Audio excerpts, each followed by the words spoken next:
Hey, Josh, did you see Dez wave to somebody as he's on a balcony in Cancun? Yeah, I did. Everybody, I thought it was out of camera. I thought it was out of camera. I mean, I could still see your arm go up. Yeah. I just mimicked again. You just saw somebody random that knows you. No, my friends are right there. Anyways, my vibe somebody was shouting. Oh, is that ApolloDez? Whoa, dude! I didn't know ApolloDez went international. That's international Dez. I'm just doing a Philadelphia hello. That's all I'm doing. Both of y'all. How we feeling, Houston? How we feeling? World Series is tied up 2 games apiece. We're dialed in here on Beyond the Diamond podcast. Dez is in somewhere, tropical island, rocking the flower shirt. The Flamingos. We got producer Josh in the building. And again, this is Beyond the Diamond podcast here on the Apollo Podcast Network. Bryan, LaLima, ApolloDez, Josh Stroh's with you. Justin Verlander's on the bump this evening. Astros looking to take a 3-2 lead. Oh, and by the way, they just threw a combined no-hitter after getting shut out 7-0 in game 3. But hey, too much October experience. Too many veterans on this team. And who better than Cristian Javier to get on the bump to fix everything? So, boys, how we feeling? The vibes are immaculate. It was desperate, and then it was immaculate in 24 hours. And what a showing. Another must-win game. We circled it. We said this is a must-win game, and they won it. That's what this team does. Yes, the Astros should probably be up 3-1. Yes, we should have champagne on ice, but hey, life doesn't go the way you expect, but fuck it. We're still here. Fuck it. We ball, and we're just vibing. And you sent a message last night when you had the whole city of Philadelphia just ready to erupt. And Cristian Javier went, here's my invisible fastball. Can you touch it? Can you touch this? And they couldn't. Shout out Abreu. Shout out Montero. Shout out Presley. But Cristian Javier through the game of his life, and arguably he's probably the best arm in this rotation. I'll say it. He's the best arm in this rotation. One of the things that went perfectly with that outing last night for Cristian Javier is something that you and I talked about, Dez, is the ability to elevate his fastball. We talked about it on the last pod. We've talked about it throughout the season. I talked about it this morning on the radio for like 4 hours. The ability for Cristian Javier to have the same arm slot with his 4-seam fastball and his slider is absolutely disgusting. And let's take a step back real quick. At one point in time this season, people thought Cristian Javier might get sent to the bullpen. And he might be a guy that's on the bubble if you're going to try to go get a perennial bat, do you include Urquidy in a trade? Do you dare trade Cristian Javier? Those were all topics around the trade deadline. He has been a part of 2 different combined no-hitters this season. He started both combined no-hitters. Last night was in the World Series. Like, think about that. This dude was the number 4 or 5 in the rotation for a good majority of the year. And this dude is arguably the best arm on the team in the rotation. It's insane what he did last night. Because the night before, this fan base, I'll tell you what, man, they were ready to implode. Yeah. I was ready to implode. The city was on fire because Lance McCullers, look, man, he didn't pitch well. It's baseball. He was tipping. It's baseball. It happens. Whatever. He left a lot of pitches over the plate. He threw 70% slider curveballs, didn't throw his fastball a lot, gave up 5 bombs, and the city was ready to, just burn down. Stanek came in, did his job. Shout out to Jose Urquidy. Jose Urquidy coming in. Jose Urquidy coming in and throwing 3 innings to eat up some innings to huge. Yeah, right. Huge. So to save the bullpen, and then they turn around. They in the 5th inning, 4th inning, bottom of the 4th, you had Cristian Javier strikes out the side. You get to the 5th. You get a couple of guys on, a single here, single there. Jordan comes in. Alvarado pegs him. Bases, in the ribs. You get the run, and Mr. Consistent in the playoffs, Alex Bregman, big time 2-run double, bro, sack fly, and they roll. 0-2. Alvarado's first pitch, if you go back, dissect this at bat, the very first pitch of that at bat, Alvarado dots on the inside corner, a hundo. Yep. And Braggs, who knows the strike zone better than anyone, probably maybe Juan Soto. Him and Braggs are 1 and 2. One of the most disciplined hitters in Major League Baseball right now. And Braggs looks at the umpire, just gives a little nod. Probably like, hey, I'm a vet. Probably should give me that call. Didn't get it. 0-2. Then he throws this disgusting split. I don't know, was it a splitty? It was like 90. It was his cutter. And it was like 90 down. A cutter that looks like a slider that goes down. Yes. Yeah. So now you're sitting 0-2. And he doesn't get bigger than the moment. Right. And I don't know how to explain this. Every child in America that is playing baseball needs to watch this and watch his approach, because it is the best in baseball. And it's not because he's a friend of us, and it's not because he's been great to us. It's just baseball 101. He doesn't get big with the fucking swing. He knows every single movement, and he lets the fucking ball travel. Outside corner dot, takes it the other way. Next thing you know, we're doing a little cobra, we're doing a little razzle dazzle at second base, double. We're doing a little of this, a little of that, and the boys are amped. A little something, a little sauce, a little spice. But that's just It's a big league approach. It's a big league approach.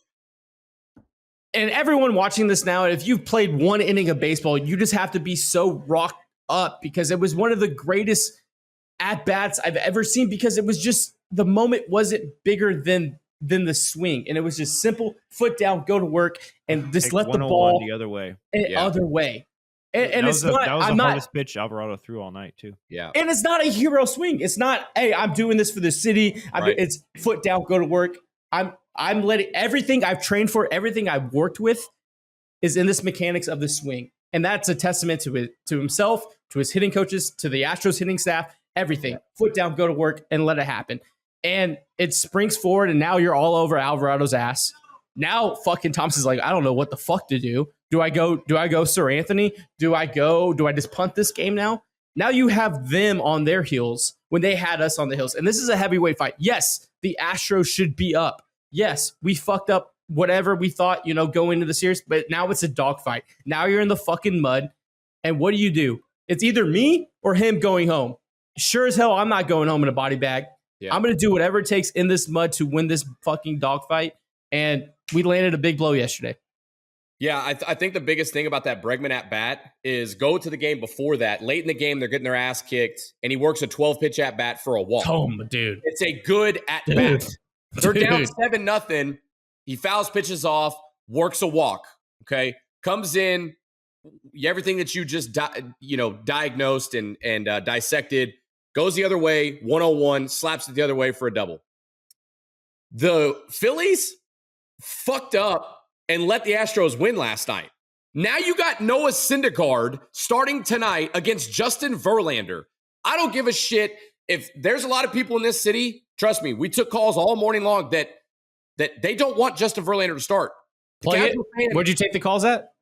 The casual fan doesn't want JV to start tonight. You have Justin Verlander, your ace, starting tonight. And you have Noah Syndergaard and a bullpen game for the Phillies. They fucked up and let the Astros win. You know what's crazy? There's people in Philly right now, and we're going to drop this before Game 5. But there's people in Philly right now. They're like, oh, we touched Justin Verlander up, and we have Zach Wheeler going Game 6. This is done. The complete opposite is what the reality is. You have a series where you're tied 2-2 with the Houston Astros, where Lance McCullers Jr. and Justin Verlander threw their C, maybe D games that you stole wins off of. Do you really think in the law of averages, just math, just the history of mankind, the law of averages, do you think that they're going to do that again? Right. Go get a lotto ticket, bud. Go play some lottos. Go get some scratch offs, because it's not going to happen again. If it happens, too good, and they're too good to let you learn. And it's a 7-game series. You almost punt, and I feel like Dusty punted some games and made some decisions that were like, Is this June or is it October? But now you're on that back end of the stretch where we've been here before, for better or worse. We've been on the highest of highs and been the lowest of lows down this stretch, and you learn from it. And I don't see Justin Verlander or Lance McCullers Jr., who's going to be your Game 7 starter. Okay, let's get that out of the way. Cristian Javier was great. Lance is going to be more fresh. It's going to be Lance. It's going to be Javi for a couple. Let's give it to Luis or Hunter Brown, and then let's go to Montero, Neris, Press, and let's close it out if you go to a Game 7. But in the law of averages, the law of math, do you really think Justin Verlander and Lance McCullers Jr. have two more bad games? I don't think so. I don't think we know what kind of student of the game Justin Verlander and Lance McCullers are. And we've seen it. Justin Verlander's, specifically talking Justin Verlander. Verlander has had bad outings before. It happens. His next outing is usually 10 strikeouts, 6+ innings, and they win. Look at the Yankee series. The Yankee series, Game 1, struggled. What was it? No, excuse me. Seattle struggled. Yankee series, shoved. Yeah.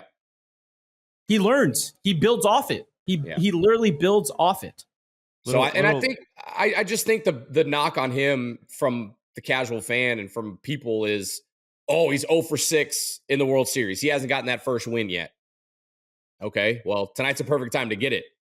Is this okay? I'm gonna ask you guys because I'm in this camp. This is a legacy start for Justin Verlander in orange and blue. In orange and blue? Yes. It's a legacy start tonight. Absolutely. I know the Cy Youngs. I know all the wins. I know all the strikeouts. But tonight, Game 5 in Philadelphia, who's going to be on his ass from all the birds, right? Yeah. Because there's a scenario where Justin Verlander doesn't succeed and he walks off the mound and everyone in Philly is flipping him off. Yeah. And that shot is going to be like one of the best shots of all time as he's walking off and they're all flicking him off. Either way. And they're doing Justin. I would be chanting Justin. Yeah. And that should fire his ass up. And that is a scenario. But the other scenario is he's a Cy Young, multi-Cy Young, MVP, horse of the Houston Astros, Hall of Famer, where he gets that win that puts us over the top. And that's tonight in Philadelphia. Justin Verlander, right or wrong? Right or wrong? I think it is. You come out, if Justin Verlander comes out and shoves for 5 or 6 innings, let's say 6 innings, in the scheme of the World Series, like look what it does for this team. Justin Verlander shoves for 6, the bullpen holds it down, and they win. They're coming back home for Game 6 with Framber on the mound. Framber is on the mound for Game 6.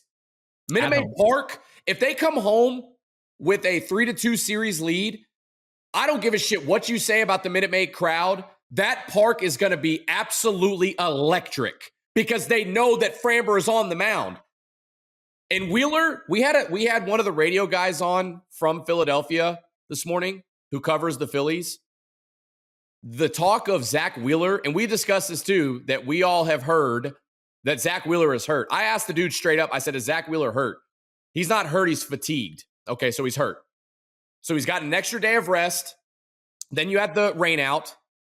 He got touched up in Game 2, and now he's going to come back and pitch in Game 6 back at Minute Maid Park.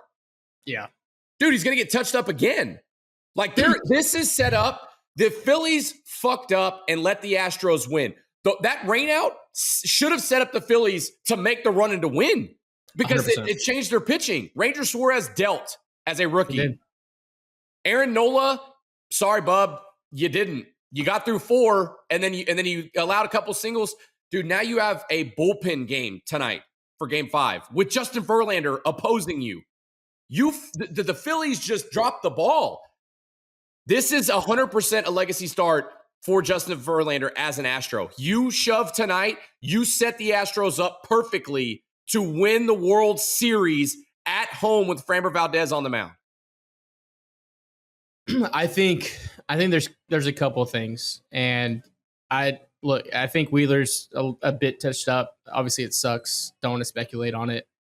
Him going out is just a big balls moment. Like as a competitor, like kudos to Zach Wheeler doing that. But Thompson and the Phillies tipped their hand when the rain out happened. and they still scheduled an extra off day for Zach Wheeler to throw game 6.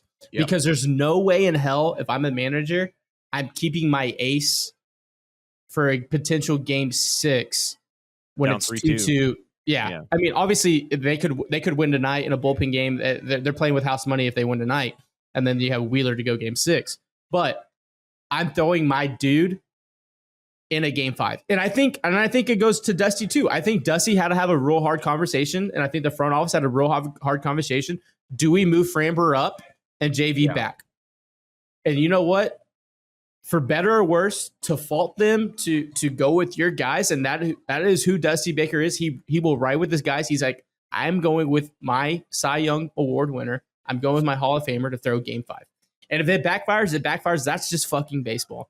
Right.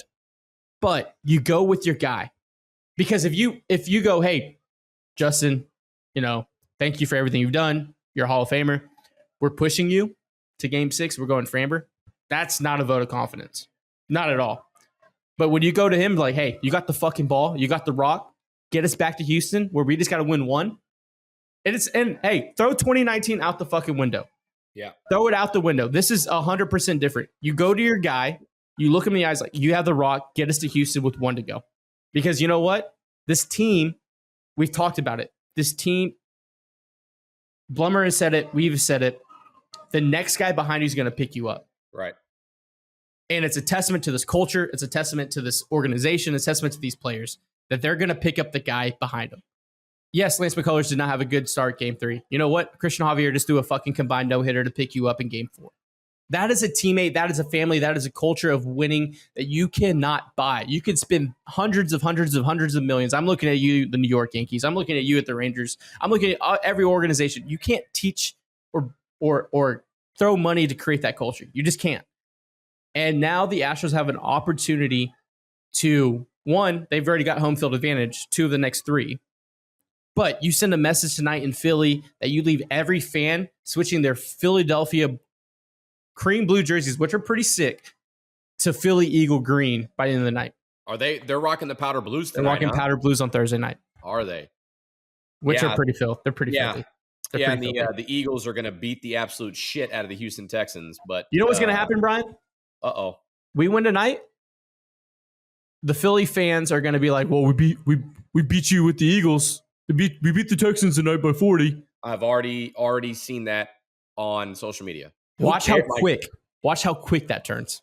Yeah, well, at least Jalen Hurts, hometown kid beats your Texans. Yeah, we knew that. We knew it was coming, dude. Like, bro, come on, we know it. The Texans blow. The Texans suck. They're going to be rebuilding for like the next 5 or 6 years. Like, you're going to have Philly fans change their tune. The Eagles or the Phillies tonight. Phillies fans were leaving the ballpark last night in the 7th inning. They just spent $3,000 on a ticket, $300 on beer and food, and they're leaving early and booing their own players. I think we need to circle back and talk about this no-hitter, and we can end it with that before we go into our preview for Game 5. But I think Cristian Javier, and I tweeted earlier, I thought his fits of the fastball up, the high spin, the invisible fastball was going to give them just. I thought they would probably get 1 or 2 just solo shots off him when they get on top of one, but they didn't. But I also think that it fucks with your mind as a hitter. Obviously, you don't want to get no hit. I think Schwarber, I think Schwarber got a lot of heat for saying he didn't give a shit about the no hitter, but I kind of like that. Like, turn the page. Like, as a competitor, I would have said the same thing if I was interviewed. Like, all right. Castellanos said the same thing. Yeah. In his post game, he said, "It's over. It's done with. I'm already moving on." But that's if what I'm you Justin, have to say in that situation, 100%. But if I'm Justin Verlander, I'm peppering fastballs up. Yeah, if they get the JV solo shots on me today, they do. But they're getting it on my fastball. They're not getting it on my off speed. Yeah. And I think it's a game plan that Javier and Murph and Miller and the front office just executed to perfection. And then Bryan Abreu, who was going to be the guy, 3 or 4 years ago, showed up to camp overweight. When you had Brent Strom, who's the nicest of nicest guys, who were like, yeah, he just showed up overweight. I don't know what to do. And it was like talking down about Bryan Abreu. Like, he was a DFA candidate. He really was. And now he's a guy that's matured, grown. I think he's only, Josh, I think Bryan Abreu's 25, if you look it up. I think he is 25, correct. 25. He has so much, he's not even in his prime yet. And he has such filthy stuff. He's a stopper. He's your fireman. He's your Will Harris, really. Like he's coming in no matter what situation, I'm putting the fire out. And then you hand it off to Montero and Presley. Like it's just a consummate vacuum of strikes. And I don't think I've ever seen this in my entire life. I'm throwing, what's coming. I'm throwing something with high spin and you're not going to hit it. And you can tip pitches, you can have our signs, whatever it is, but you still can't hit it. And I think it's just how nasty they are. They're just filthy. Yeah, and we saw it with the Lance McCullers outing. He threw a good majority, like I said, 70% off speed, and you saw what those hitters did to it. Sitting changeups, sitting slider, Bohm fucking swung with his eyes closed and managed to hit a fastball out, one of the very few sinkers fastballs that Lance threw. So I think it goes to with what Cristian Javier did last night, establishing the fastball. Justin Verlander should do the same thing. And they look, we're not saying anything that they don't know or, people know, but just and it's what the bullpen does. The fact that those guys have such high spin rate with their fastballs and their sliders and their off speed, it makes them disgusting. And oh, by the way, you got a guy in Ryan Stanek that gave up 7 earned runs the entire season. Ready to go at any moment, that has high spin rate, that throws 100. You got Hunter Brown. Hunter Brown hasn't pitched in what? I don't even know. When was the last time he threw? Game 1? I think. He hasn't thrown the World Series. He threw ALCS. Yeah. Hector Neris threw what? 2 batters? 2 batters. You have Luis Garcia. You have everyone. Look at empty the fucking tank. You have the whole stable. I'm telling you, man. They fucked up and let the Astros win last night. Last night is the game you had to win if you were Philadelphia. Now you're fucked. You got Noah Syndergaard in a whole bullpen game. Then you got a Zach Wheeler that's not 100% or whatever the case is. I mean, you had to win last night if you were Philadelphia, and you got no hit. You got no hit. Not only did they get no hit, looking at the Baseball Savant, they only had 1 ball hit over 100 miles an hour. That was a ground. Was it the line drive? Oh, it was a ground ball? Ground out by Schwarber. I thought the line drive to Tuck where he went like this. Yeah. Also, that's another little pet peeve. Hey boys, let's get a little 2 hands on it. Dude, JP and Tuck. I know you're golden boys. Just do this for me. Just one time. Just one time. Watch Kyle Tucker catch fly balls. That's our guy. Everything down here. It's never up here. It's down here. He won a Gold Glove. Shout out to Jeremy Payne and Kyle Tucker for both winning Gold Gloves. I mean, you know what? You won Gold Gloves. I think y'all. They're fine. They're fine. Here at my kitchen table, just catch the damn ball. But you know what? I think Tuck, and we'll get him on in the offseason in this tour we have planned. But I'm not gonna say we're not responsible for his 30 home runs, and we're not responsible for his Gold Glove. If you want to throw some points our way, some credit card points, airline miles, Tuck, we'll go out to Tampa, we'll kick back. Hey, maybe a little hockey game, just the golden boy with the bronze boys. That's it. Yeah. A couple of airline miles. I mean, maybe a couple of Starbucks gift cards, maybe some Bolé. I don't know. Some Bolé. Yeah. I don't know. So, I don't know. All right, got a couple minutes left. Let's preview Game 5. What are we feeling? How we feeling? What are we feeling? Josh, you want to kick it off? Are you here, bro? Yeah, dude. You're in a cave. Yeah, dude. I'm here. How you feeling about Game 5, producer Josh? Looking at JV's splits and stats and all that stuff on Baseball Reference, he is generally a lot better on 5 days rest as opposed to normal rest 4 days. I think last start was a fluke by far. All of his numbers say that or go against what happened last start. So, like you said, the math. The math is mathing. I don't think, probability-wise, it can't happen again. Especially if the Astros give him another lead whenever he has a lead, he's held opponents to I just had it. He's held opponents to a 477 OPS in 2022. Whenever he has a lead, when he's behind, it's a 655 OPS. So generally, if they gave him a lead early, I would say it's game over. Hey, Des, you know that weird sound you do during our trade deadline specials? What's that weird? I got a little bit of breaking news here. Ooh. Multiple sources state that David Hensley will start at DH in Game 5 tonight. Wow. Let's go. The Hendog. Rook. That's, Hendog. House. that's reported by Ari Alexander of KPRC2 Sports. He just Ari's been shout on out. it. Shout Shout out Ari, friend of the program. he tweeted it out 20 minutes ago. Huh. Beep, beep, boop, boop, boop. We're a like little it. slow on the breaking news, but Yeah. Look, we're delayed. It's tape delayed. hey, tape Well, delay. I'm not- It's tape delay. Well, I'm not going to be on my phone when I'm doing a podcast, Josh. It's called hanging up and hanging out. bro. Apparently. Yeah, are, dude. Hang up and hang out, bro. Well, I just One time. happened to look. One time, dude. Hey, Josh, did you see Dez wave to somebody as he's on a balcony in Cancun? Yeah, Dude, yeah, I did. everybody- I was trying not to everybody- I bring thought it up. was out of camera. I thought it was out of trying not camera. to- I mean, I can still see your arm go up. Yeah. I mean, I just mimicked again. Right. Mimicked again. You, Yeah. you just saw somebody random that knows you. No, my friends are right there. Anyways, my I thought vibes somebody going was shouting. tonight. Oh, is that ApolloDez? Whoa, dude! I didn't know ApolloDez went international. That's international Dez. I'm just doing a Philadelphia hello. That's all I'm doing. Dude. can I tell people where you are or no? Yeah, we're in Cancun. Okay, so If Cancun you- Dez, is that you?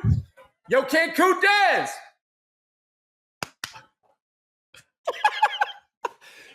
who knew Game- Cancun Dez was a thing? Game 5 tonight. Gosh, use that as the preview. Cancun Dez in this bitch. Use that as the preview. Little clip. Yeah. We'll do. Game 5.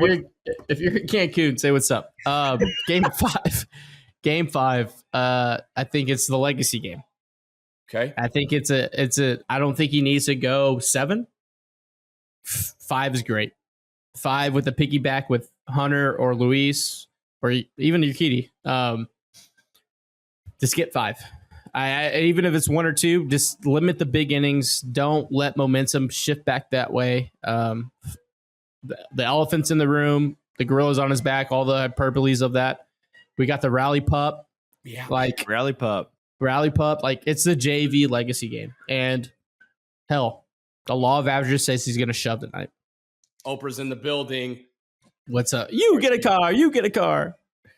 She usually makes appearances on our live stream, so I had to bring Yeah. her in. She's Little pumped for bark. Game 5. What's your prediction as we turn down because you got to be out of your house? in a couple minutes? I'm going to say that I'm with you. I think just give me 5 from Justin. I think Justin Verlander, I think there will be, if you see any signs of trouble from him, it'll be a quick leash or a short leash, a quick hook from Dusty Baker. I think he learned from Game 1.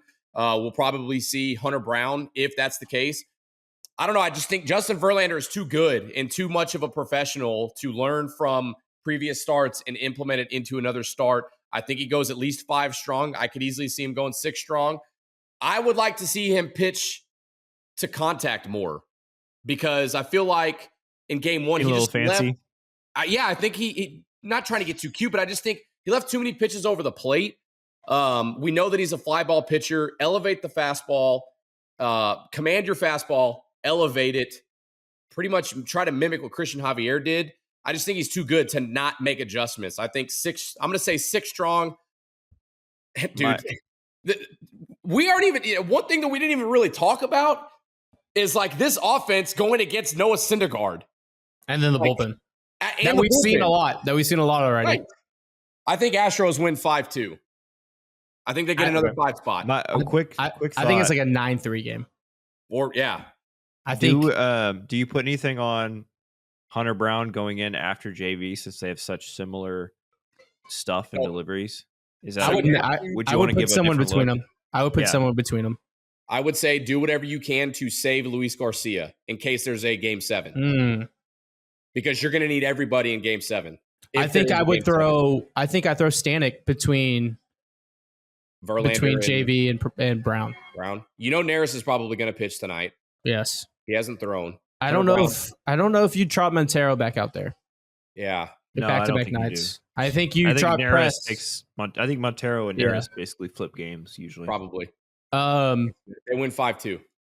I think there's a possibility, and I think this just goes to the GOAT gene, and maybe low hanging fruit because JV and Brady are just one and the old same, and still they're the same beast.